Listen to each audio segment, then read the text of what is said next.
Hi, Chef Joe with Healthy Kids Inc. and today we're going to be making a turkey pesto panini, and they're going to be accompanied by a nice glazed carrot that's glazed in a little bit of butter and maple syrup.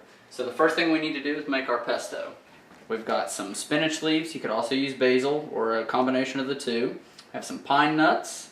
We're going to add a little bit of chicken stock just to kind of give it a bolder flavor. We have some of our pine nuts in there. Smashed a couple of cloves of garlic.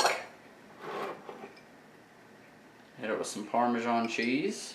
Pesto is never complete without the undisputed king of cheeses, as Chef Mario Batali always says. And now we're going to give it a nice drizzle of olive oil.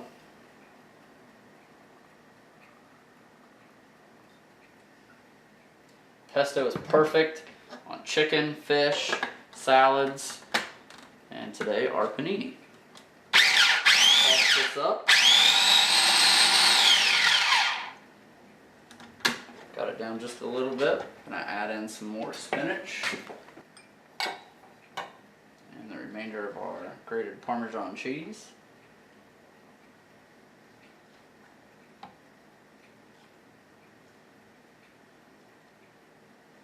A few more pine nuts. And that should just about do it.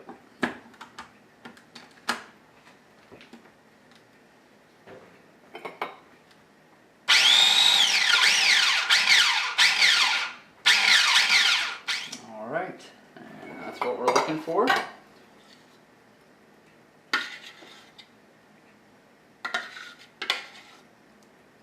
Okay, I'm going to season our pesto now with just a little bit of fresh cracked black pepper at the last minute.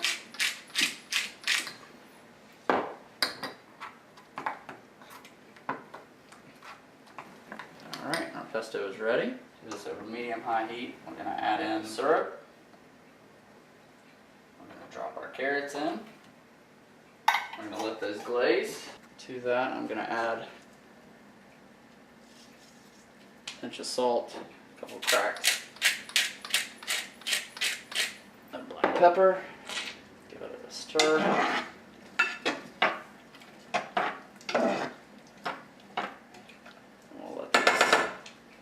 Cook down for a few minutes.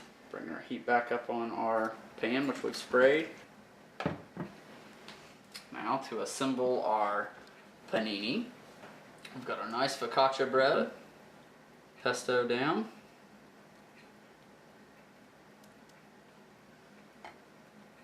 on the bottom.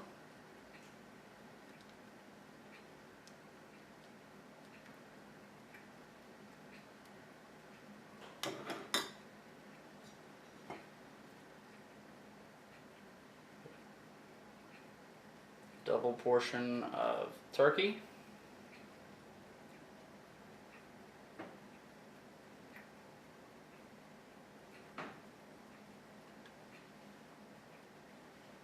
Cheese. Put it on the top, and you could eat it just like this, but we're going to apply some heat. And these are going to hit the pan. Now if you have a panini press, that'll work just fine. You don't really even have to weigh these down too much. You're really just trying to get the cheese to melt. You can put a heavy saucepan or pot on top of these to press them down. I'm going to give them a little bit of pressure here. I'll let those cook for a few minutes on that side. Then we'll do the same thing on the next side.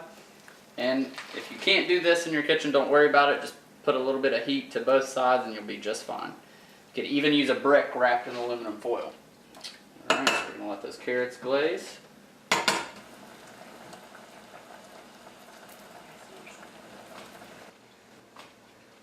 Let's flip these real quick. I've got a little brown. Okay, just a couple more minutes on the top. You don't even kill the heat. Let the residual heat in the pan do the rest. Carrots are glazing. Our paninis are done, so we're going to let those set aside. Our carrots have glazed, so we will plate this up and show you the finished product in just a couple of minutes.